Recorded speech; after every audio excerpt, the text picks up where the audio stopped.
제가 정리한 구속사 시리즈입니다. 각 시리즈별로 이제 구별되어 있어요.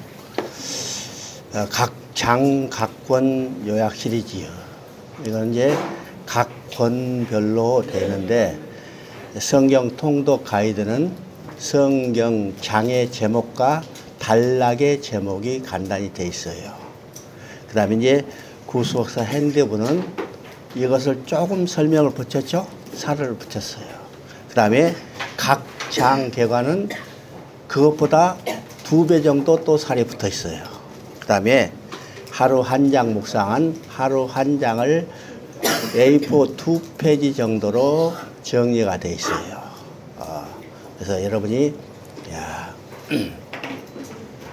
선택해서 볼 수가 있고, 그 다음에 구속사 맥잡기 시리즈가 있죠. 우리 이제 맥잡기 시리즈 안산에서 또 여기 신대방에서 공부를 했습니다.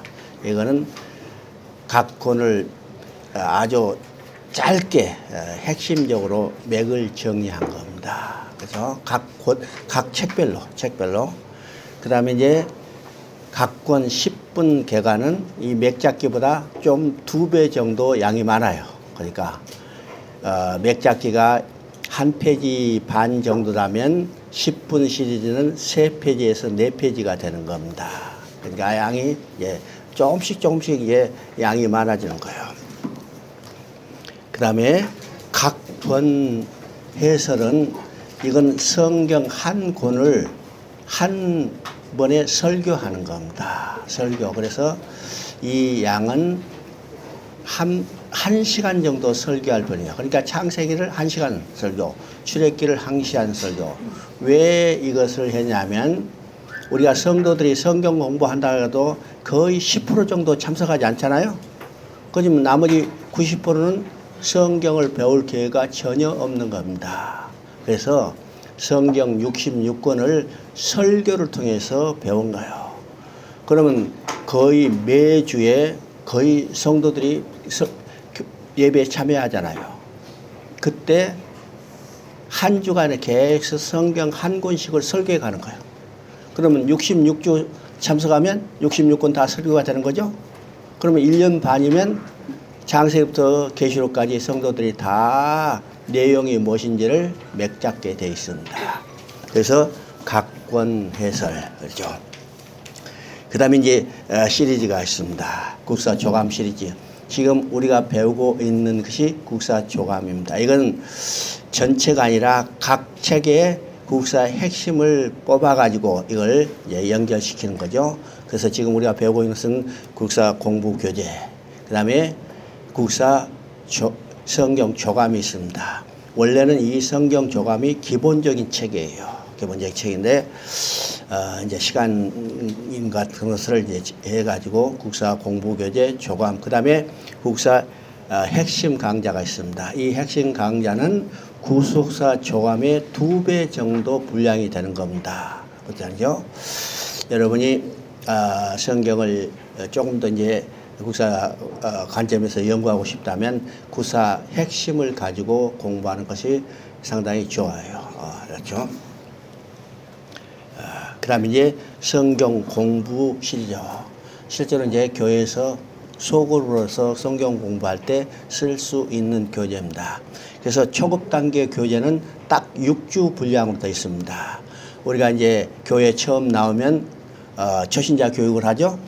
이 초신자 교육을 하면 대부분 조직신학 체계를 가지고 공부를 합니다. 그렇죠?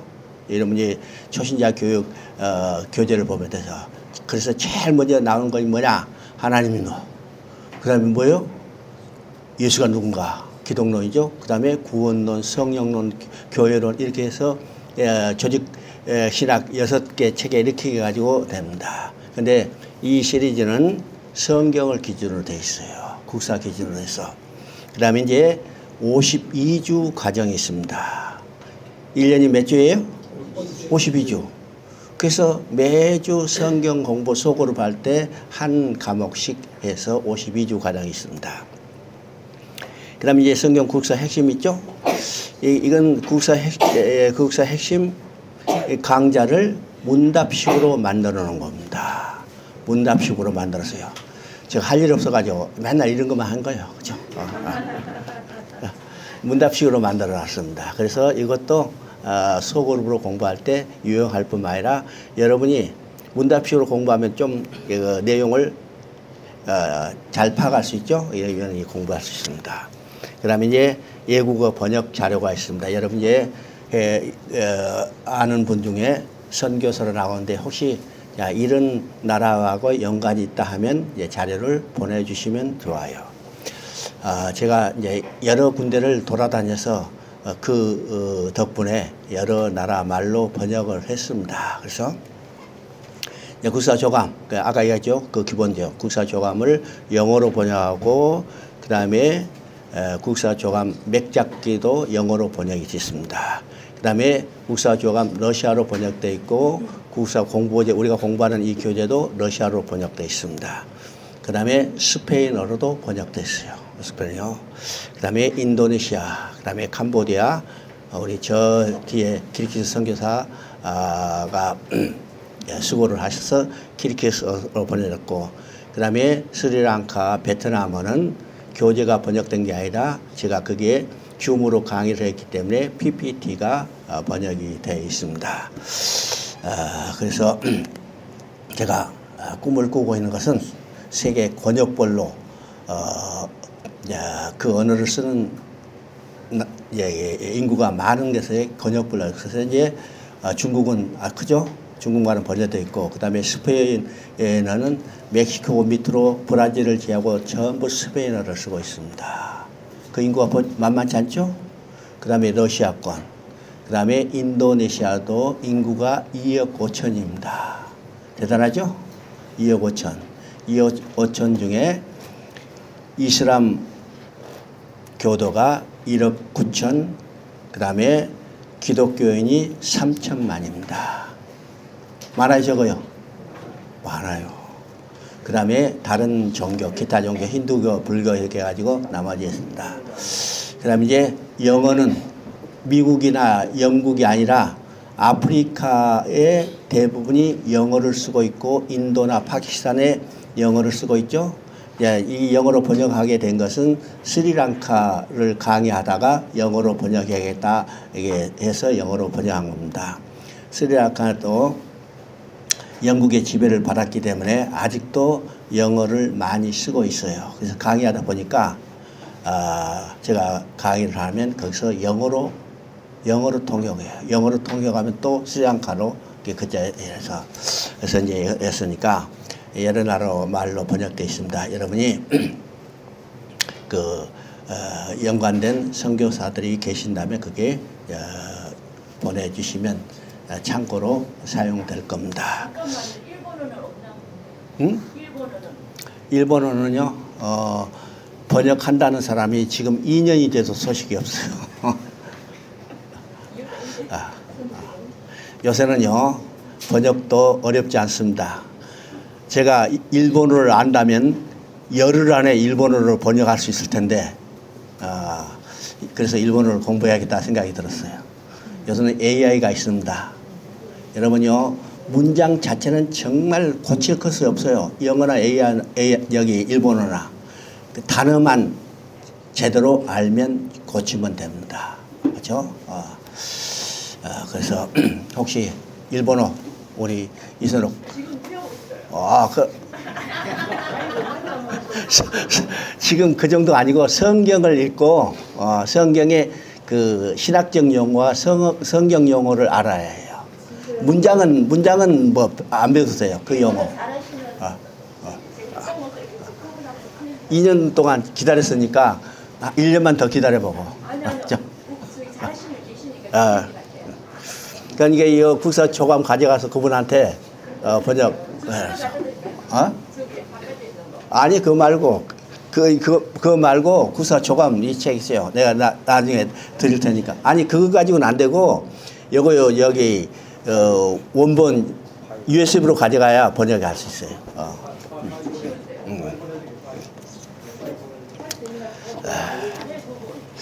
오늘 이제 8시 반으로 시작한 이유는 저녁에 강의가 없고 저녁에는 특별 간증이 있습니다. 그래서 저녁은 강의하지 않으니까 제가 이제 당겨서 하나님 아버지 참으로 감사합니다. 쓰레기 같은 저희들, 똥때문에 같은 저희들을 버리지 않으시고 독생자 예수 그리스도의 피 흘림을 통해서 우리를 구속하여 주시고 하나님의 자녀로 만들어 주셨습니다. 하나님 아버지, 우리 자녀된 우리가 아버지의 마음을 얼마나 알고 있습니까? 그저 저희들만 위해서 떼쓰고 악을 쓰고 부르짖고 있습니다. 주님, 우리 심령 속에 아버지의 마음을 깊이 알 수 있도록 오늘도 우리에게 잔잔하게 말씀하여 주시옵소서. 우리가 그 말씀을 깨달을 수 있도록 우리의 심령을 변화시켜 주시옵소서. 하나님 아버지, 이 짧은 기간이 우리가 좀 더 깊이, 좀 더 확실하게, 좀 더 넓이 하나님의 마음을 알 수 있는 시간이 되도록 우리를 축복하여 주시고 지켜 주시옵소서. 또 우리가 하나님의 마음을 알아서 우리에게 맡겨진 하나님의 양들을 잘 돌볼 수 있도록 인도하여 주시옵소서. 이 모든 말씀 우리 주 예수 그리스도의 이름으로 기도드리옵나이다. 아멘.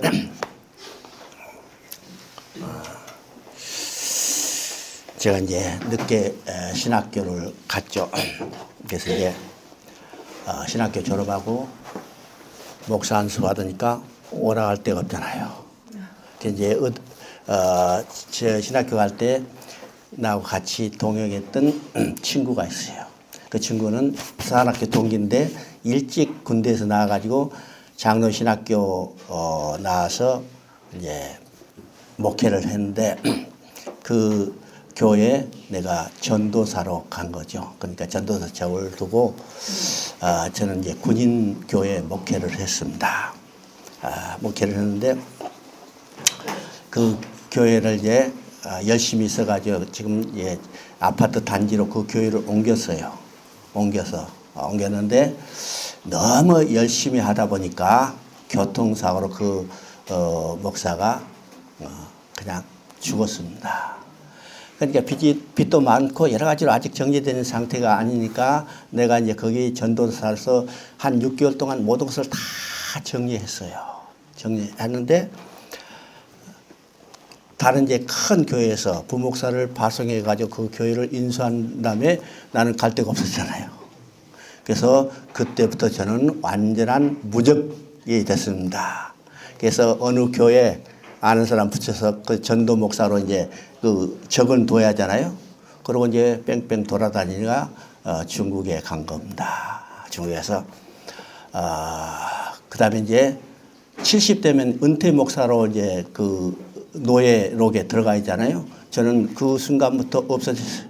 완전히 무적 목사 아니요. 지금 목사의 직도 없는 겁니다. 그래서 이제 중국에서 단독 완전히 프리랜서죠. 항상 제가 아쉬워하는 것은 어느 교회에 가서 예배드릴 때 대표 기도하거나 새벽 기도하면 누구를 위해서 기도해요? 담임 목사를 위해서 기도해요. 심지어 엘리베이터 공사를 위해서 기도하더라고요. 이야, 나를 위해서 기도할 사람이 누가 있을까? 이 생각이죠. 우리만으로는 열심히 기도하겠죠. 근데 저는 중국에서 나를 위해서 친히 간과하신 분이 계시다는 사실을 확신했어요. 여러분요, 로마서에 나오죠? 우리 성경 한번 읽어보십시다.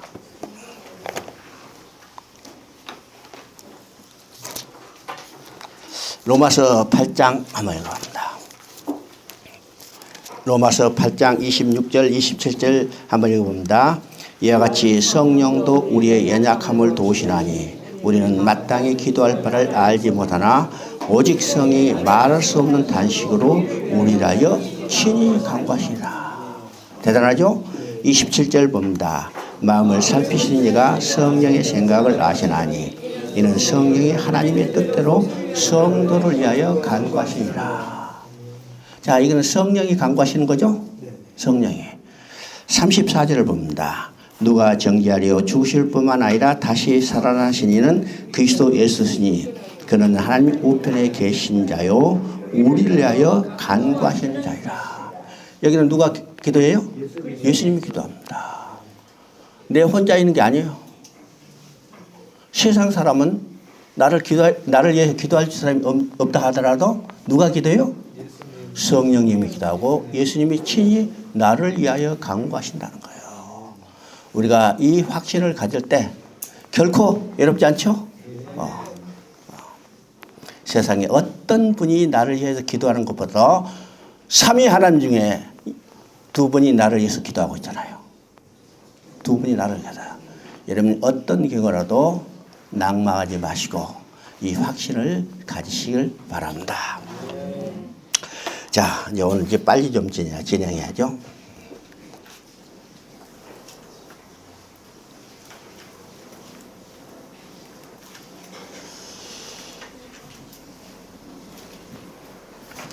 어제 이제 역대하까지 봤습니다.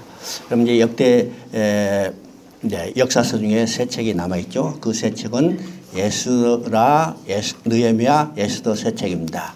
이 세 책은 포로로 끌려갔다 돌아와서 의 역사입니다. 그래서 포로 후기의 역사라고 그럽니다. 포로 후기의 역사. 그래서 이 포로 후기의 역사를 세 책인데 이 국사의 맥락을 볼 때 이 포로 후기 시대를 우리가 회복 시대라고 그럽니다. 우리가 열왕기서를 통해서 재림을 얼마나 심판을 받아서 그들이 하나님의 진노를 받아서 나라가 맹하고 포로로 끌려갔죠. 그런데 그들이 다시 돌아오는 회복 시대를 맞게 되는 겁니다. 그러면 그들이 돌아오는 것은요, 그들이 돌아올 만한 자격이 있어서 돌아왔을까요? 아니요. 하나님의 전적인 은혜입니다. 전적인 은혜입니다. 우리가 하나님 앞에 돌아가서 우리 자격이 있어서 돌아간 줄 알아요? 아니요. 하나님의 전적인 은혜라는 사실을 우리가 깨달아야 합니다. 그러면 회복시대의 구속사적 의미가 무엇일까? 우리는 세 가지로 생각해 봐야 합니다. 첫째는 하나님의 자신의 이름과 영광에서 돌아오는 겁니다. 하나님의 백성이 이방의 침공을 받고 나라가 멸망하고 포로로 끌려갔다는 것은 누구의 이름이 모독받았어요? 하나님 자신의 이름이요. 누구의 영광이 훼손됐어요? 하나님의 영광이 훼손됐습니다. 그래서 그들을 포로에서 돌아오게 한 것은 하나님의 자신의 이름과 영광을 해서죠. 이사야 48장 11절을 암송하는 이유가 여기 있습니다. 우리를 돌아오게 한 것도 하나님의 이름과 영광을 했어요. 그렇기 때문에 이것은 절대로 실패하지 않고 포기하지 않고 중단하지 않고 반드시 성취한다는 확신이죠. 이게 얼마나 중요한 것을 우리가 깨달아야 합니다. 두 번째는 하나님이 계획한 자신의 계획을 성취하기 위해서 반드시 돌아오게 하는 거예요. 세 번째는 유다의 회복을 예표로 해서 마지막 대회복 시대 회복이 일어날 거. 언제? 예수님이 재림할 때 완전한 회복을 제시하고 있는 겁니다. 그러면 우리가 이제 에스라, 느헤미야, 에스더 이 세 책이 있는데 이 세 책이 어떻게 연관되어 있는가를 봐야 우리가 세 책을 쉽게 이해할 수 있습니다. 자, 이 도표를 보십니다. 이 도표를 내가 그렸을 때 에스라, 느헤미야, 그 다음에 에스더 이렇게 나란히 펼쳐놓지 않고 삼각형으로 그려놨죠. 이게 의미가 무엇인가를 알아야 합니다. 그러면 이제 유다가 돌아올 때 3차에 걸쳐서 돌아왔습니다. 3차에 걸쳐서 돌아왔죠. 그러면 1차 귀환과 2차 귀환은 에스라서에 기록되어 있습니다. 그 다음에 3차 귀환은 느헤미야서죠. 그러면 에스라서 1차 귀환은, 자, 1차 귀환은 그 지도자가 누구냐면 스룹바벨입니다. 스룹바벨이 돌아와서 제일 먼저 한 일이 성전을 건축하는 일이죠. 이 성전 건축하는 것이 1장부터 6장까지에 기록되어 있습니다. 그리고 2차 기간은 그 지도자가 누구냐면 에스라요. 그죠? 에스라서.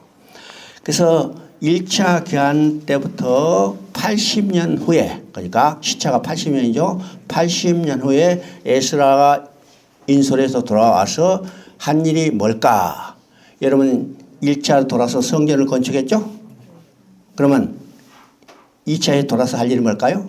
성전을 건축했다는 것은 하나님을 모시는 삶이 이루어졌다는 거죠. 그러면 하나님을 모시게 됐으면 하나님과 지속적으로 교제하며 살아야 해요. 그러면 지속적으로 교제하며 살기 위해서는 어떻게 돼요? 거룩해야 해야죠. 그래서 내기의 후반부는 뭐라 써요? 내가 거룩하니 너희도 거룩할지다. 그래서 거룩해져요. 그래서 에스라가 돌아서 한 일은 뭐냐면 거룩해지기 위해서 어떻게 해요? 신앙 운동을 일으키는 겁니다. 이것이 에스라서 7장부터 10장까지 기록되어 있습니다. 그렇죠? 그리고 이제 3차 기한은 느헤미야 인술로 돌아왔죠. 자, 느헤미야가 돌아왔을 때는 이미 성전이 완공됐어요. 근데 느헤미야가 바사에서 야 어떤 소문을 들었는가? 아직도 성벽이 훼손된데도 그대로 방치되어 있다는 소식을 들은 겁니다. 그죠? 왜일까? 지금 1차, 2차로 돌아온 사람이 숫자가 얼마 되지 않아요. 여러분 성벽을 공사하려면 얼마나 큰 역사예요? 그래서 이 돌아온 사람이 얼마 되지 않기 때문에 성전은 겨우 건설했지만은 재건했지만은 성벽 공사는 엄두도 내지 못하고 있는 겁니다. 이 느헤미야가 이 소식을 듣고 가슴 아프죠. 그래서 근심하고 있을 때 왕이 느헤미야를 얼굴을 본 겁니다. 너 소심 있죠? 여러분 느헤미야가 어떤 사람이요? 느헤미야는 술관원입니다. 여러분 술관원이면요 주전자 들고 술 따르는 사람이 아닙니다. 술관원은요 왕이 왕비보다 더 신이 많은 사람이에요. 왜일까요?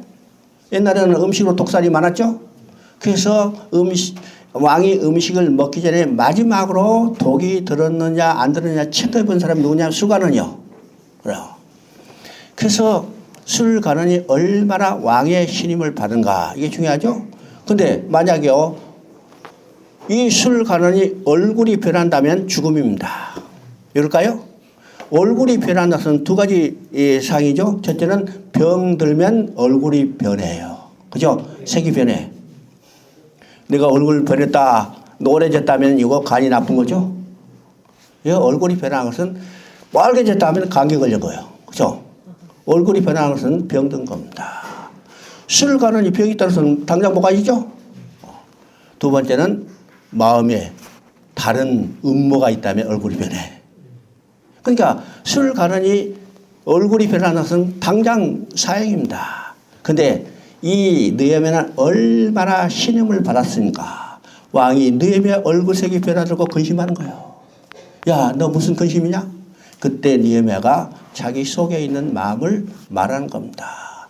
아직 조국의 성벽이 지금 해파된 대로 그대로 있다는데 그때 바상이 어떻게 해요? 빨리 가. 내가 물자 인원 다 지어줄 때. 야, 대단한 이야기죠. 대단해요. 그래서 왕의 적극적인 지원으로 돌아와서 성벽을 재건하는 겁니다. 이 성벽을 재건하는 것이 1장부터 6장까지 기록됐어요. 자, 이 성벽을 완공한다는 것은 어떤 의미일까요? 나라의 방비를 튼튼하는 게 한 거죠. 그런데 성벽만 튼튼하면 나라가 굳건히 있을까요? 여러분 이 중국의 역사를 보면 진시황이 북방 오랑캐 침략을 막기 위해서 만리장성을 건설하기 시작했어요. 만리장성을 건설했는데 진나라는 지금 존재해요? 만리장성은 앞으로 10,000년도 끄떡없이 존재할 텐데 진나라는 만리장성을 건설하기 시작한 지 100년도 안 돼서 멸망을 말았어요. 왜일까요? 내부가 부패했기 때문에. 그 황관들의 전쟁이 그냥 극심해서 나라가 멸망했죠. 그래서 성벽을 재건한 후에 그 다음에 뭐 했어요? 나라의 결속을 튼튼하게 해서 신앙 운동을 다시 일으키는 겁니다. 이 내용이 7장부터 10장까지 기록됐습니다. 그래서 우리가 9장을 보면 다시 범죄하지 않겠다고 언약서를 쓰고 도장까지 꽉 찍었죠. 10장에는 도장 찍은 사람 이름까지 다 기록되어 있어요. 얼마나 철저하겠는가. 그리고 느헤미야는요 완전히 예루살렘으로 귀환한 사람이 아니죠. 왕의 허락을 받았기 때문에 다시 바사로 돌아갔어요. 그래서 바사로 돌아가서 10년쯤 있다가 이제는 은퇴할 때가 됐으니까 다시 예루살렘으로 돌아왔는데 10년 전에 다시 죄를 지키지 않겠다고 언약서를 썼던 그 백성이 다시 타락한 겁니다. 이것이 11장부터 나타난 건데 13장은 그 타락성이 얼마나 극심한가 그대로 나타나 있죠. 그러면 느헤미야 13장은 구약 이스라엘의 역사의 마지막입니다. 구약 이스라엘의 역사의 마지막이 느헤미야 13장이죠. 그러면 구약 이스라엘의 역사의 마지막은 뭘로 끝나요? 완전히 타락한 거. 그래서 이 시대에 동시대에 예언한 사람이 누구냐? 말라기예요. 그래서 말라기 4장 6절은 뭘로 끝나요? 저주로 끝날까? 그래서 구약은 뭘로 끝나요? 저주로 끝납니다. 이건 인간은 절망할 수밖에 없는 상황을 말하고 있습니다. 그런데 하나님은 인간이 절망할 때 그대로 방치하지 않으시고 소망을 주신다고 그랬죠? 그래서 신약에서는 예수님이 태어남으로 재창조 역사를 시작하는 걸 보게 됩니다. 그 다음에 이제 한 책이 남아있죠. 이것은 에스더서입니다. 에스더서는 역사의 시대 구분 속에 들어가지 않아요. 그래서 지금 그림도 그렇게 나왔죠. 이 에스더서는 1차 기한과 2차 기한의 시차가 80년이라고 그랬죠. 이 80년 사이에 아직 귀환하지 못하고 바사에 남아있는 유대인 사이에 일어났던 하나의 사건이 에스더서 사건입니다. 그래서 지금 이 그림이 어떻게 됐어요? 1차 기한과 2차 기한 사이에 깨어지죠? 아직 귀환하지 못하고 바사에 남아있는 유대인 사이에 일어났던 하나의 사건이 에스더서 사건이다. 그래서 이 세 책의 이 관계를 여러분이 머릿속에 정리돼야 이 세 책을 쉽게 이해할 수 있습니다. 자, 에스라서 1장 1절을 읽어봅니다. 바사왕 고레스 원년에 여호와께서 에레미야 입으로 하신 말씀을 이루시려고 여호와께서 바사왕 고레스의 마음을 감동시키심에 그가 온 나라에 공포도 하고 조소도 내려 이르되. 여러분 이제 성경을 보면요. 에스라서 1장 1절 2절은 바로 앞에 역대하 36장 22절과 23절과 똑같습니다. 똑같아요? 그래서 학자들은 말합니다. 역대기의 저자다 에스라다. 왜일까요? 에스라가 아주 의도적으로 에스라서 1장 1절 2절을 역대하 마지막 36장 22절 23절에 붙여놨다는 거예요. 왜일까? 역대하는 솔로몬의 성전을 건축해서 유다가 멸망을 끝내지 않고 돌아가서 성전을 재건하는 성전 재건 명령으로 끝나죠. 그래서 역대하 전체는 어디요? 성전으로 시작해서 성전을 끄는 성전으로 감싸고 있는 구조입니다. 역대하의 중심 주제가 뭐라고 했어요? 바로 성전이에요. 왜 성전이 중심입니까? 우리의 삶이 이스라엘의 삶이 중심이 누구냐면 성전이고 성전은 누구요? 하나님 중심이에요. 자, 이것을 강조하기 위해서 뿐만 아니라 지금 눈에 보이는 성전은 없지만은 하나님이 너희와 함께 계신다는 사실을 성전을 통해서 그들에게 확신시키기 위한 목적이죠. 그래서 역대하는 멸망으로 끝내지 않고 돌아가서 성전을 지어가는 이 에스라에 나온 고레스 조서로 끝낸 것을 보게 됩니다. 우리 이제 에스라 1장 1절을 2절을 읽었습니다. 여기서 우리가 중요한 세 가지 의미를 깨달아야 합니다. 첫째는 바사요. 바사. 이 한마디를 통해서 역사의 주권자가 누구인가를 우리 알게 되는 겁니다. 바사. 그러면 우리가 서론에서도 이야기했죠. 역사의 주인은 하나님이시고 모든 역사는 하나님이 주권적으로 운행해 가신다. 그래서 구원 역사뿐만 아니라 세상의 역사의 주권자도 누구요? 하나님이라고 했습니다. 성경은 역사책이 아니에요. 그래서 세상의 모든 역사를 다 기록해놓은 역사책이 아닙니다. 성경은 역사적인 기록이라고 써요. 어떤 기록? 하나님이 구원의 역사를 이뤄가는 일을 역사적인 사건을 통해서 기록해서 우리에게 보여준 책이 성경이기 때문에 성경은 역사적인 기록이라고 했죠. 그런데 이 구원의 역사와 연관된 세속의 역사가 있는데 그 세속의 역사가 뭘로 나타나요? 5대 제국으로 나타납니다. 어디죠? 네, 여기서 이제 바사요. 바사 왕 고레스 원냥, 그죠? 바사 납니다. 그러면 북이스라엘이 멸망할 때는 어느 나라에서 멸망받았어요? 아수르예요. 남유다가 멸망을 할 때는 어느 나라에서 멸망을 했어요? 바벨론이요. 근데 지금 돌아가라 할 때는 어느 나라요? 바사입니다. 그러면 아수르와 바벨론은 하나님이 어떻게 쓰셨을까? 이스라엘 하나님의 백성을 징계하는 도구로 썼습니다. 자, 우리가 창세기부터 봅니다. 창세기 하나님 백성을 만드시고 그들을 애굽에 내려가서 큰 민족으로 만드신 후에 출애굽께서 모세를 통해서 애굽에서 출애굽시켰죠. 그래서 출애굽기 19장에 보면 이제 하나님이 그 출애굽시키는 목적은 자기 백성을 만드시겠어요. 그래서 나는 너희 하나님이고 너희는 내 백성이라. 그래서 백성이 지켜야 할 율법을 주셨죠. 율법을 주셨습니다. 그러면 이스라엘 백성은 하나님의 백성이 되었고 하나님이 법을 주셨기 때문에 하나님만 섬기고 하나님의 법을 지키며 살아야죠. 그런데 그들이 하나님을 배반하고 우상을 숭배해. 하나님의 법을 지키지 않고 악을 행해. 그러면 하나님이 가만둬요? 여러분 자식이 못된 일 하면 가만둬요? 두들겨 패는 거예요.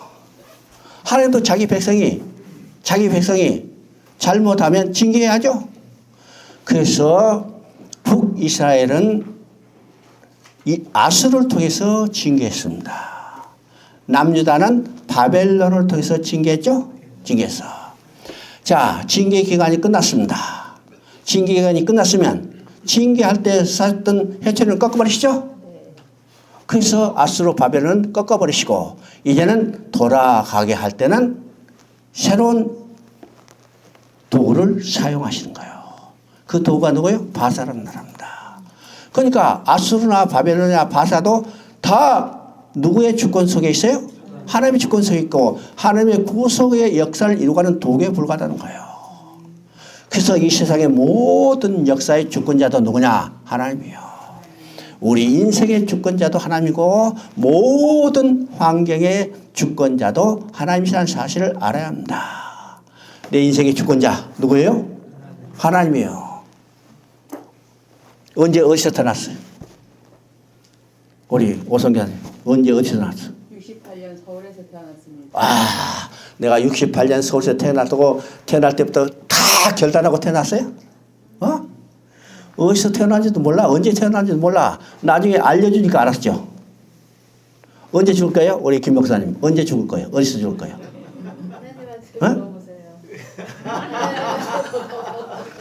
언제 죽을지도 몰라. 어디서 죽을지도 몰라.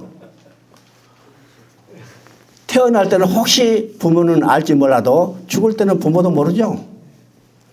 여러분요, 생각하십시오. 내가 태어나고 내가 죽는 것이 내 인생이요. 내 인생의 시작과 끝이죠. 근데 내 인생의 시작과 끝이 절대로 내 의지도 아니고 내 부모의 의지도 아니고 이 땅에 나를 보내신 분이 있고 이 땅에서 나를 거둬가시는 분이 있는데 그분이 누구예요? 하나님이요. 그러니까 내 인생의 절대적인 주권자도 누구냐? 내가 아니고 내 부모도 아니고 하나님이라는 사실이죠. 그래서 우리는 하나님께 다 모든 것을 맡겨야 합니다. 이 모든 것을 맡기는 것이 우리의 신앙입니다. 신앙이에요. 자, 성경에 맡기라는 말이 4번 나와요. 나는 나를 신학교로 인도했던 아주 연세 많으신 분이 이 말을 해주세요. 내가 완전히 이제 쫄딱망하고 도망 다니다시피 해서 갈 데가 없으니까 전에 다녔던 내 그 고향 시골에 기도원이 하나 있어요. 거기에 도망가다시피 여러분 기도한다고 하는 거짓말이에요. 하도 어려우니까 기도도 안 돼요. 집에 있을 수 없으니까 도망가다시피 거기 갔어요. 그래서 그게 산 중턱에 있는데 저 주차장은 저 밑에 있어요. 그래서 한 30분 동안 걸어 올라가요. 그 중턱으로 올라가요. 그래서 차를 놔두고 올라갔는데 그 목사님이 내가 그때 53살이고 그분이 93살이었어요. 그죠? 올라가니까 그분이 마당에 딱 운동화 산책하는 거예요. 내가 이제 들어가서 인사를 하자마자 쭉 쳐다보는 거예요. 소위 말해서 째려보는 거예요. 그죠? 째려쳐. 제 첫 마리가 인사 딱 끝나고 그러는데 한참 쉬다가 첫 마리가 자네 믿음이 있는가 그래요. 야, 그 대답 난감하죠? 믿음이 있다 할 수도 없고 없다 할 수도 없고 참 난감해.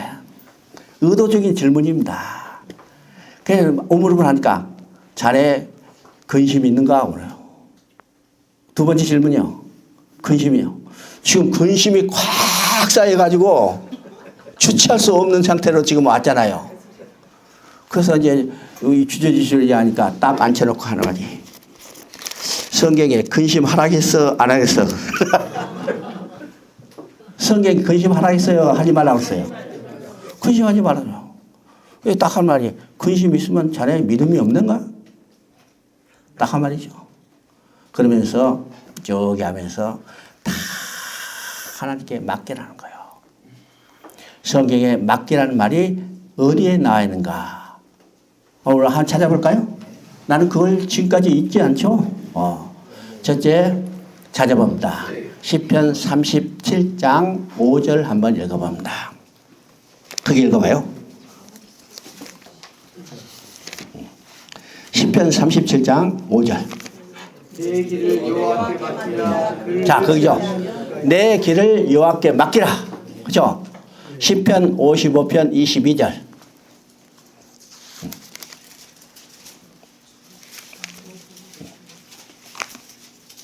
내 짐을 여호와께 맡기라. 그죠? 내 짐을 여호와께 맡기라. 그 다음에 잠언 16장 3절.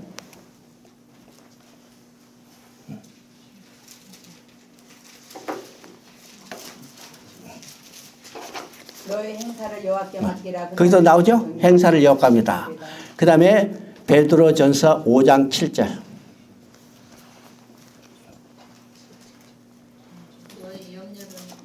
그죠? 거기서 내 염려를 맡기다.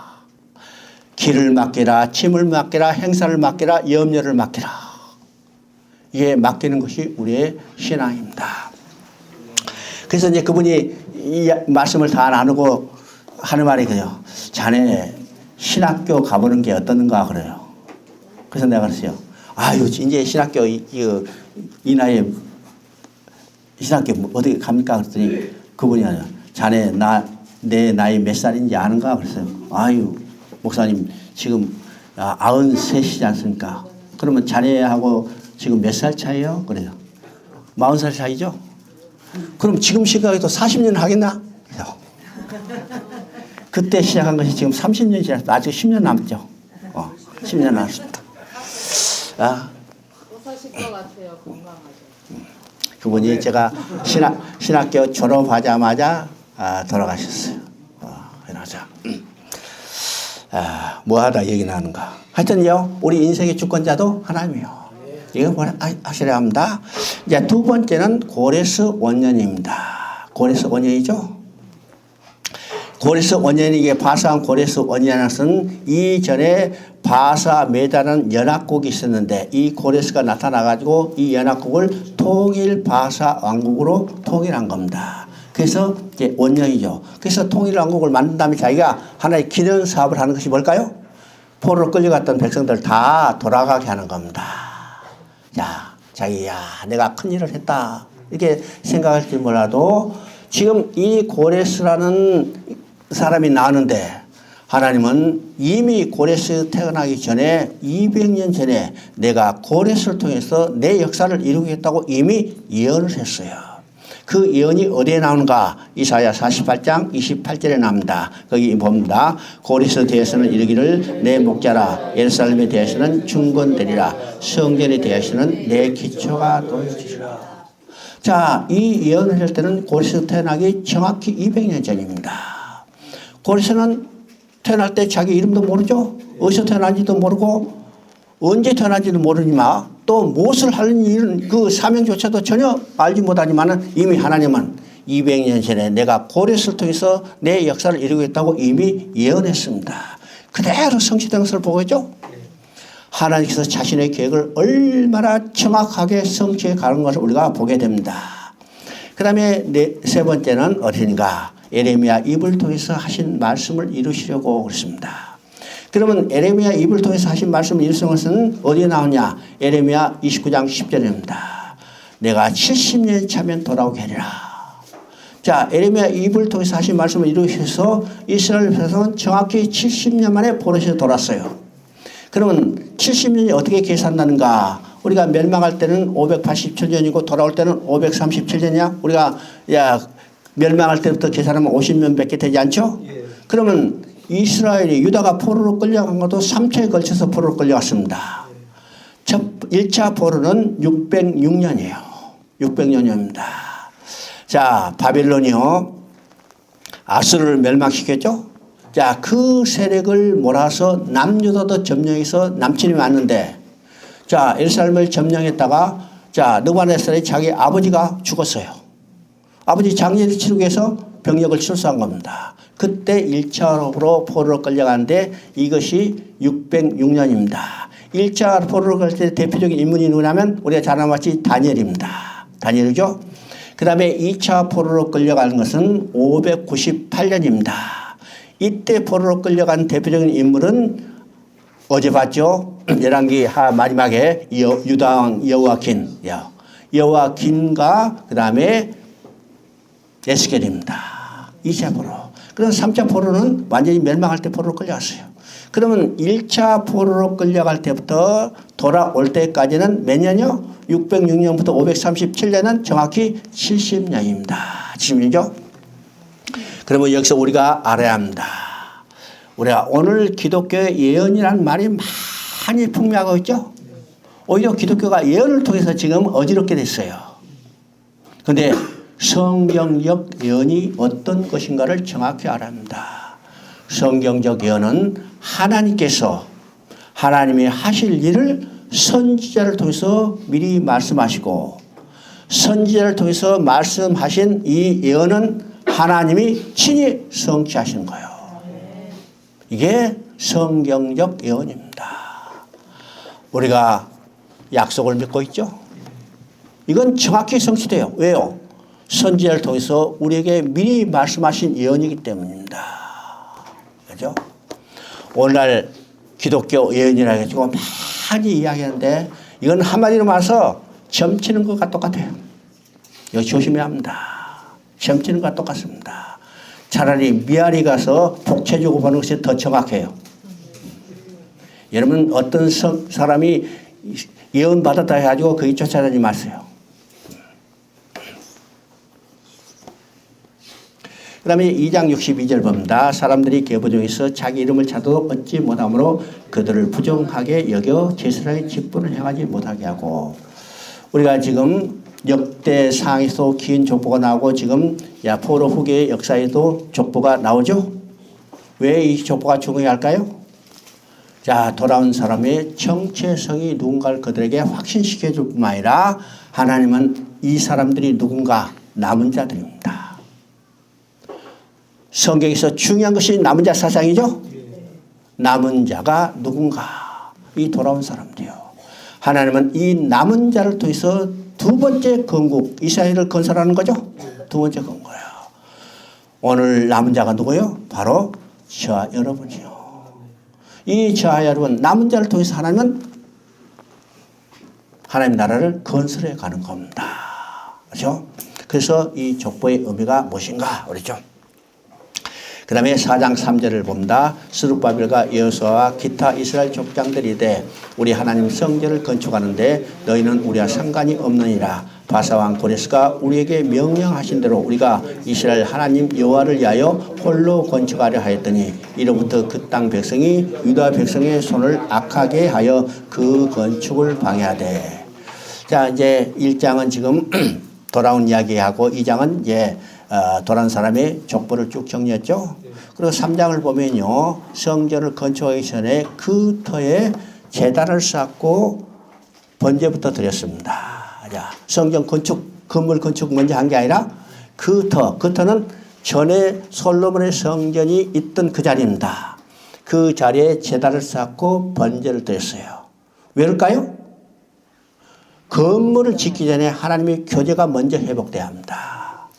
그렇기 때문에 먼저 번제를 드리고 그 다음에 성전 건축을 시작했죠. 그래서 이제 성전 건축하는데 지금 4장에는 문제가 하나 생겼어요. 성전을 건축하자 손님들이 찾아왔죠. 손님들 누가? 그 사회에 살고 있는 사마리 사람들 대표예요. 예, 그 사람들이 찾아가지고 스룹바벨에게 이야기합니다. 당신들이 하나님의 성전을 건축하는데 우리도 그 성전 건축에 협력하겠어. 이렇게 이제 제의를 했어요. 그러자 스룹바벨이 한마디로 아니요. 우리 홀로 건축하겠습니다. 그들이 성전 건축을 협력하겠다는 것은 타당한 이유가 있어요. 타당한 이유가 있어요. 그 타당한 이유는 우리도 본래 이스라엘 12지파에 속했던 사람들입니다. 맞는 말이죠? 전혀 틀린 말은 아니에요.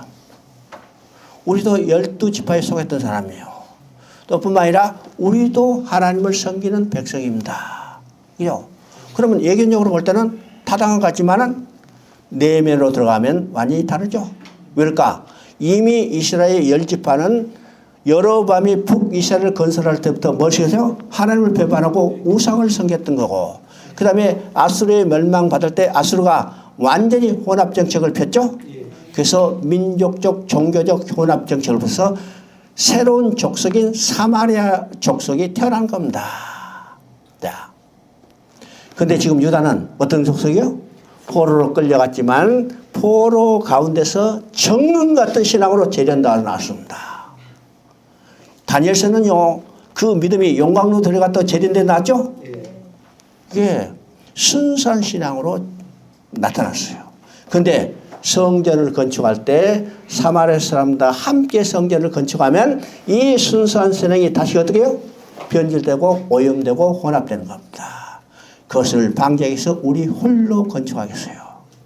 그러면 홀로 건축하고 그들이 죄를 거절하면 뭐가 나타나요? 반드시 방해가 나타날 거예요.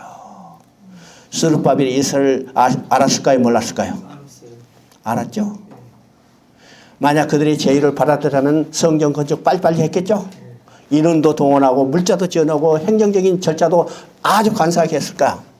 근데 거절했어요. 거절하면 반드시 방해가 나타나고 어려움이 있을 걸 알면서도 홀로 건축했습니다.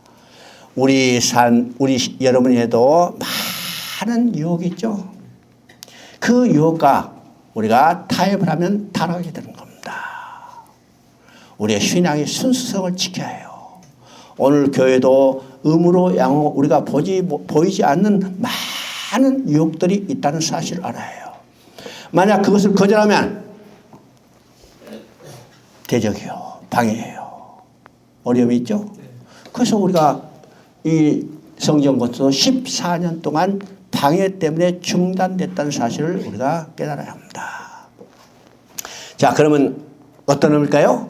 우리가 하나님의 일을 할 때는 반드시 대적하는 세력이 있다는 거죠. 어려움이 있다는 거죠. 다른 말로 하면요, 어려움이 없다면 이건 하나님의 일이 아니에요. 이해가 돼요? 어려움이 없다면 하나님의 일이 아니에요. 어려움이 반드시 있다는 사실을 우리가 알아야 합니다. 그럼에도 불구하고 하나님이 일을 성취했기 때문에 그것을 해나가는 거예요. 이것이 우리의 사역입니다. 알겠죠?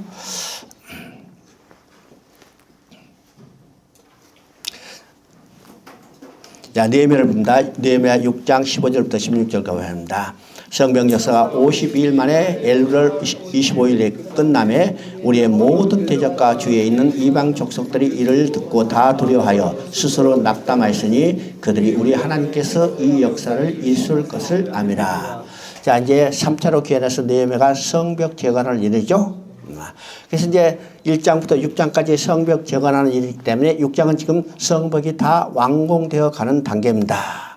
그러면 여러분이 6장을 읽어보면요, 반복되는 말이 나오는데 이 반복되는 말은 두려워하다는 말입니다. 여러분이 두려워하다는 말이 여기서 나오죠. 4번 반복입니다. 9장 9절, 10절, 16절, 19절이에요. 그러면 이 4번의 두려워하다는 말의 대상이 달라요. 3번의 대상은 적들이 느헤미야를 대상으로 해서 두렵게 하는 겁니다. 그런데 지금 16절에 뭐라 했어요? 여기 두렵게 하는 말인데 이건 대상이 다르죠? 이제는 적들이 두려워하는 겁니다. 그러면 3번은 적들이 느헤미야를 두렵게 했어요. 왜일까요? 성벽 재건을 방해하기 위해서요. 근데 느헤미야는요, 50일이란 짧은 시간 동안에 성벽 재건을 완공했어요. 그것을 본 적들이 이제는 두려워하는 겁니다. 왜일까요? 52일이라는 이 짧은 시간은 절대로 인간의 기술과 지혜로는 재건할 수 없어. 근데 느헤미야는 적들의 방해에도 불구하고 52일이라는 이 짧은 시간 동안에 성벽 재건을 완공했어요. 그것을 본 적들이 어떻게 해요? 야, 이건 인간의 기술과 지혜가 능력이 아니구나. 하나님의 손이 건설했구나. 이것을 깨닫고 두려워하는 거죠. 두려워한 겁니다. 아까도 얘기했지만은요, 우리 하나님의 일은 절대로 쉬운 일이 아니라는 거죠. 반드시 방해가 있다는 거죠. 방해가 없다면 이건 하나님의 일이 아니요. 이해가 돼요? 하나님의 일을 한다면 반드시 어려움과 방해와 곤란이 우리에게 나타난다는 사실을 알아야 합니다. 그럼에도 불구하고 하나님께서 이 일을 이루시라, 이 확신을 가지고 우리는 하나님의 일을 이루어가야 합니다. 자, 느헤미야가 52일 만에 성벽 재건을 완공하자 적들이 두려워하는 것을 보게 됩니다. 우리 신앙생활에 여러분이 사에게 이런 일들이 반복적으로 쌓여서 우리의 간증이 되어야 합니다. 간증이 돼야죠. 그 다음 이제 13장을 봅니다. 13장 7절 한번 봅니다. 엘리야십이 도비야를 위하여 하나님의 전뜰의 방을 만든 악한 일을 행한지라. 10절 보니까 레위 사람들이 받을 몫을 주지 아니하심으로 그 직무를 행하는 레위 사람들과 노래하는 자들이 각각 자기 밭으로 도망했기로. 15절 유다의 어떤 사람이 안식일에 수트를 밟고 곡식단을 나게시로 운반하여 포도주와 포도와 무화과나무와 여러 가지 짐을 지고 안식일에 예루살렘에 들어가서 음식을 팔기로. 23절 내가 본즉 유다 사람이 아스돗과 암몬과 모압 여인을 맞아 아내를 삼았는데. 자, 우리가 앞에 보면요, 느헤미야가 에스라를 초청해 가지고 신앙 보훈을 했는데 얼마나 철저하게 했는가. 이방 여자 결혼한 사람 다 헤어지고 있어요. 야, 이방 여자 결혼한 사람 헤어지겠다, 이거 우리가 간단하게 생각하지만 결코 쉬운 일이 아닙니다. 그들이 포로로 끌려온 지 70년이었죠. 그러면 이방 여자 결혼한 사람이 있는데 그 결혼한 사람이 어떻게 해요? 자식을 낳았죠. 그 자식이 또 자식을 낳았어. 손자가 낳았죠. 지금 70년이 지나면 손자가 또 나와서 증손자가 생길 수도 있어요. 자, 그런데 이 모든 것을 다 헤어지기 위해서는 결코 쉬운 일이 아니죠. 결혼한 지 3일 된 사람들은 아닙니다. 그죠? 요새는 결혼한 지 3일 돼도 헤어져요. 서울서 결혼식하고 제주도 신혼여행 갔다가 돌아갈 때 다른 비행기 타. 그런데, 70년이 지나요. 그 사람들 헤어지게 한다는 것은 결코 쉬운 일이 아닙니다. 그런데 느헤미야는 이것은 완전히 철저하게 이뤘어요. 얼마나 심하게 했는가. 그리고 다시 죄를 범하지 않겠다고 우리가 9장 38절을 보면 도장까지 꽉 찍었어요. 오늘같이 너 도장 안 찍었어? 몰라. 그렇게 변명 못해요. 왜요? 10장에 보면 도장 찍은 사람 이름까지 다 나와 있죠? 그 정도로 철저히 신앙 부운동을 일으키고 느헤미야가 바살에 돌아가서 10년 있다가 돌아오니까 다시 타락한 모습입니다. 할아버지요. 이 타락이 얼마나 심한가 보세요. 엘리야십이 도비야를 위하여 하나님 전뜰의 방을 만든 악한 자. 도비야는 누구냐? 느헤미야가 성벽 재건할 때 가장 앞장서서 방해했던 산발락과 도비야. 그 한 사람이죠? 근데 엘리야십은 누구냐? 당시의 대제사장이요. 대제사장이 도비야라는 이 사람을 자기 사위로 만들고 사위를 위해서 집 하나 지어준 거예요. 어디다? 성전에다. 그건 얼마나 악한 일이 벌어진 거예요? 그 다음에 레위 사람들이 밭을 받죠. 레위 사람이 지금 다 도망갔죠? 왜 도망갔을까? 이건 15절과 연관이 있습니다. 다시 신앙이 타락해서 안식일을 지키지 않아요. 다른 말로 예배가 완전히 흩어진 상태입니다. 예배가 흩어지지 않죠? 흩어졌어요. 그러면 당시의 11조는 하나님께 드리면 하나님이 그 11조를 누구에 줘요? 레위인의 생활비로 주는 겁니다. 왜요? 레위인은 기업을 분배하지 않았잖아요. 그래서 이제 11조를 했는데 여러분 11조 언제 낼까요? 안식일을 지켜야 11조를 내죠. 지금은 다 온라인으로 그냥 쓰지만은 옛날에는 어떻게 해요? 예배 드릴 때 다 짊어지고 왔어요. 그죠? 어렸을 때, 나는 어렸을 때 여기 교회 안 다니지만은 대강 이제 보면 쌀풀도 짊어지고 가죠? 지금 이제 돈으로 가지만 다 그렇게 해서 현물로 가졌어요. 짊어져. 언제? 주일날 예배 드리러 갈 때. 그러면 이 이스라엘 백성은 또 안식일을 지켜 예배 드리러 가서 11조를 내는 겁니다. 그런데 안식일을 지키지 않았어. 안식일을 지키지 않으니까 어떻게 해요? 11조를 내지 않아요. 11조를 내지 않으니까 어떻게 해요? 레인들이 먹을 것이 없잖아요. 그래서 먹을 것을 해서 생활 전선으로 다 흩어졌어요. 그러니까 또 어떻게 해요? 예배를 집전할 수 있는, 안식일을 집전할 수 있는 레인이 없었으니까 예배가 안 되는 겁니다. 이게 악순환이에요. 여러분 신앙에서 가장 중요한 핵심은 어디에 있어요? 그 가장 근본은 예배에 있다는 사실을 합니다. 예배에 있어요. 철저히 지켜야 할 하나가 예배예요. 여러분 교회도 그렇고 여러분 자신의 신앙생활도 예배예요. 예배가 흩어지면 여러분의 신앙의 모든 근본이 다 흩어지게 돼 있어요. 그렇죠? 그래서 이게 악순환이 됩니다. 그 다음에 23절 보니까 아까 얘기했죠? 이방 여자 결혼을 통해서 다 철저히 헤어지겠는데 10년 안 돼서 또 이방 여자 결혼 이겁니다. 자, 느헤미야 13장은 구약 이스라엘 역사의 마지막이었습니다. 그 이스라엘 역사의 마지막이 뭘까요? 전적인 부패, 전적인 타락으로 끝나고 있는 것을 보게 됩니다. 이것을 통해서 인간 자력권의 불가능성을 보여주죠. 그래서 구세주가 필요하다는 사실을 구약은 드러내고 있습니다. 그래서 구약 마지막에 저주로 끝나지만은 저주는 곧 죽음이요 절망이죠. 인간이 절망할 그 순간에 하나님은 소망을 주시는 겁니다. 소망을 주시는 거. 그 소망이 누구요? 이 땅에 오신 예수님입니다. 아시죠? 그 다음에 이제 에스더서입니다. 에스더서는 아까 얘기한 것처럼 역사의 시대의 구분 속에 들어가지 않고 1차 기한과 2차 기한 사이에 바사에 남아있던 유대 사회에 일어났던 하나의 사건이었습니다. 자, 우리가 에스더서 이야기하면 여러분이 가장 기억나는 성경 구절이 어떤 성경 구절이야? 다 알죠? 4장 12절 에스더가 보면도 죽으면 죽으리라. 참 우리가 성경을 잘 우리가 봐야 합니다. 자, 내가 이제 중국에 있을 때 한국의 비자 때문에 귀국해서 우리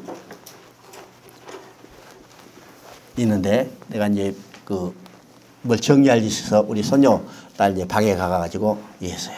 우리 손녀 딸이 이제 중학교 2학년인가 됐을 때인데 그 앞에 이제 성경책이 꽂아졌어요. 그래서 성경책 편에서 딱 보니까 거기에 뭐가 꽂아냐면 중학교 2학년 주일학교 교재가 거기에 꽂아 있어요. 그러죠. 야, 칼라로 돼가지고 화려하죠. 그래서 내가 이제 관심이 있으니까 그 교재를 딱 폈는데 딱 편 그 자리가 뭐냐? 에스더서예요. 그래서 에스더서 이게 4장 16절 죽으리라 이를 각색해서 잘 이야기로 잘 써놓고 그 오른쪽 페이지에 지문이 있어요. 그게 지문이 여러 개인데 여러분도 에스더처럼 죽으면 죽으라고 각오하고 이룰 수 있는 일이 어떤 일입니까? 그래요. 여러분요, 그 문제를, 지문을 낸 사람의 의도는 뭘까요? 죽으면 죽으려 각오하고 이룰 것이 뭡니까? 죽으면 죽으려고 각오하고 성경 공부 열심히 하면 좋은 대학 갈 것이다. 이거예요. 그죠? 그러니까 우리가 하나의 교재도 정말 똑같은 거 가지고 인본주의인 것을 요구하느냐. 이런 것들을 우리가 생각해 봐요. 저는 참 마음이 아픈 것이 오늘 주일학교 교재 다 바꿔요. 다 바꿔요. 얼마나 그 주일학교 교회의 교재가 인본주의적으로 변질되는 것을 깜짝 놀란 겁니다. 그죠? 그래서 그런 사람들 참 동역했으면 좋겠는데 저는 한 사람이에요. 그죠? 내가 이제 지난 한 2달 전에 유도순 목사님을 만나 뵀어요. 야, 그 귀가 안 들리니까 이제 통화가 어렵죠. 그래서 이제 핸드폰 가지고 통화를 이제 말을 나눠요. 유도순 목사님 지금 안타깝게 연세는 지금 93이니까 살 날이 얼마 안 남았죠. 그래서 안타까운 게 지금 후계자가 없는 겁니다. 그죠? 그러면서도 이제 나하고 딱 11년 차이니까 한숨을 푹 쉬는 거예요. 한숨을 푹 쉬어요. 그게 후계자라고. 근데 나도 생각하니까 야, 나도 후계자가 있어야겠네 이런 생각이 들어요. 그래서 내가 이제 새벽기도 다니는 교회가 있어요. 그 교회가 한 200명 정도 이게 성도 되는데 작년부터 부목사를 3사람을 초청했더라고요. 아, 대단하죠? 근데 매일 그 새벽 예배를 인도하는데 그냥 괜찮아요. 그래서 내는 의도는 그 사람 중에 안산에 같이 사니까 서로 이제 교통하면서 좀 후계자처럼 이렇게 생각을 하고 그 담임 목사를 만났어요. 만나서 이야기를 해요. 내가 이런 일을 하는데 대강 그분은 정확히는 몰라도 내가 어떤 일을 하고 있는지는 비슷하게는 알고 있어요. 그래서 내가 이야기를 하면서 그분이 이제 안산 기독교 협의회인가 거기 회장이니까 이제 있잖아요. 안산에 교회가 몇 개냐면 900개가 있습니다. 대단하죠? 그래서 혹시 아는 사람 중에 조금 은사가 있는 사람 내가 추천받을까 해서 만났어요. 그래서 그런 일이 하고 혹시 추천할 만하시면 추천해 주면 내가 시간을 가지고 교제하면서 하겠다. 그러면서 이제 나한테 이야기해요. 자기 교회에서 조금 지원하겠다. 이렇게 해가지고 계좌번호를 보내달라고 했어요. 내가 계좌번호 안 보냈어요. 안 보냈어. 언제까지 안 보낼까? 그분이 그 동역할 사람을 추천할 때까지 안 보내요. 왜요? 추천받지 않고 내가 계좌번호만 그 사람을 만난 목적이 후원 때문에 만나는 것처럼 되죠. 그래서 2달이 지났는데도 아무 소식이 없어. 안 보내요. 야, 그래서 지금 기도하고 있는다. 빨리 좋은 사람 만나서 그 사람이 대를 이어서 보고했으면 좋겠다 이런 생각이 드는 겁니다. 그렇죠? 여러분 중에 그런 마음이 있다면 안산으로 이사 와서 나하고 일주일에 2번씩 정도 만났으면 좋겠어요. 그렇죠? 안산에 여러분 중에도 여러분의 이런 일들을 마음에 두고 이루어 가셔야 합니다. 이루어 가셔요. 근데 여러분이 내가 감히 말 못하는 것은 뭘까요? 가까이서 자주 접촉을 해야 해요. 시간이 없잖아요. 그래서 안산에 사는 분을 내가 이제 추천받겠는데 그렇게 되지 않았습니다. 그래서 이제 이런 주일학교 교재도 참 우리가 성경을 올바른 관점에서 볼 수 있도록 돼야죠. 돼야 합니다. 자, 오늘 한국교회가 주일학교가 쇠퇴하다고 그랬습니다. 왜 쇠퇴할까요? 교회에서요, 어린이들에게 성경이 어렵다고 성경을 가르치지 않았기 때문이에요. 그리고 교회의 문화를 세상 문화와 경쟁하려고 합니다. 여러분요, 세상 문화는 참 화려하고 아주 정교하게 발전해 가요. 여러분, 교회 문화가 세상 문화하고 절대로 경쟁해서는 따라갈 수 없습니다. 그렇죠? 교회는 교회 나름대로 정확하게 성경을 가르쳐야 해요. 이것이 실패한 겁니다. 실패한 거예요. 그러니까 주일학교 애들이 교회에 와서 어설프게 배우기 때문에 세상 문화하고 비교되면 완전히 재미가 없죠? 성경을 성경대로 가르쳐요. 여러분요, 주일학교 어린이한테 성경을 성경대로 지금 내가 심천 같은 데 가서 주일학교 여기 홈스쿨링 학교 가가지고 계속 가르쳐. 가장 빨리 받아들이는 사람이 누굴까? 거기는요, 학생, 교사, 학부모와 함께 교육을 받아요. 왜요? 학생만 성경 알아가지고는 교사하고 대화가 안 통하죠? 학생과 교사만 알아가지고는 집에 가서는 또 맹탕이요. 그래서 학생, 교사, 학부모가 함께 교육을 받습니다. 그런데 이 함께 세 부류가 있는데 제일 먼저 성경을 가장 빨리 받아들이는 부류가 어디냐? 학생들이에요. 학생들이에요. 절대 어린이에게 성경이 어렵지 않습니다. 예, 우리가 관점이 잘못된 거예요. 관점이 잘못된거죠. 이것을 바꿔가지고 주일학교 교재도 좀 이게 다른 이야기 하다가 시간 많이 갔는데 우리 에스더서를 우리가 공부하기 전에 딱 머릿속에 정리할 성경 한 구절이 있어요. 어떤 성경 구절일까요? 창세기 3장 15절이요. 왜 창세기 3장 15절을 지금 암송하라는 이유가 나오죠? 창세기 3장 15절 이것만 우리가 머리 정리하면 에스더서 공부할 필요도 없어요. 창세기 3장 15절 그대로 이루어진 겁니다. 자, 창세기 3장 15절 정리해봅니다. 두 진영으로 나눠요. 여자의 후손 진영과 뱀의 후손 진영. 두 진영 사이는 온수가 되고 싸움이 있어요. 이 싸움의 결과는 여자의 후손이 뱀의 머리를 상하게 할 것이다. 자, 에스더서는 그대로 실현되는 것을 보게 되죠. 자, 우리가 에스더서 하니까 에스더가 주인공처럼 생각하지만 에스더는 조연에 불과합니다. 주인공은 누굴까요? 모르드게요. 그 다음에 또 한 사람이 누굴까요? 하만이요. 그러면 모르드게는 누구고 하만이 누군가를 우리가 봐야 합니다. 이제 3장 6절 봅니다. 그들이 모르드게의 민족을 하만에게 알림으로 하만이 모르드게만 죽이는 것이 부족하다고 생각하고 아수르의 온 나라에 있는 유대인 곧 모르드게의 민족을 다 멸하고자 하노니라. 지금 모르드게죠? 모르드게는 누구를 대표해요? 유다인을 대표하고 여자의 후손의 진영에 대표합니다. 그 다음에 반대로 3장 10절을 봅니다. 왕의 반지를 손에서 빼어 유다인의 대적, 그러죠?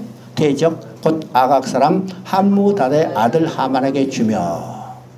그러면 모르드게가 지금 대적이 되는 건 누구냐? 하만이죠? 하만이 어떤 사람이요? 아각 사람 함무다의 아들입니다. 이 아각은 사무엘상 15장에서 사울이 아말렉과 전쟁할 때 그 왕이 누구예요? 아각입니다. 그러니까 지금 이 하만은 어떤 족속이요? 아말렉 족속입니다. 이 아말렉 족속은 어떤 족속이요? 출애굽기 때 17장에서 이스라엘이 애굽에 나올 때 제일 먼저 대적했던 족속이 아말렉 족속입니다. 그래서 어제 읽었죠? 출애굽기 17장 16절에 하나님께서 내가 대대손손으로 아말렉과 싸우라. 누가? 하나님이 친히 싸우신 거예요. 이게 여자의 후손의 대표입니다. 그러면 여자의 후손과 뱀의 후손의 싸움입니다.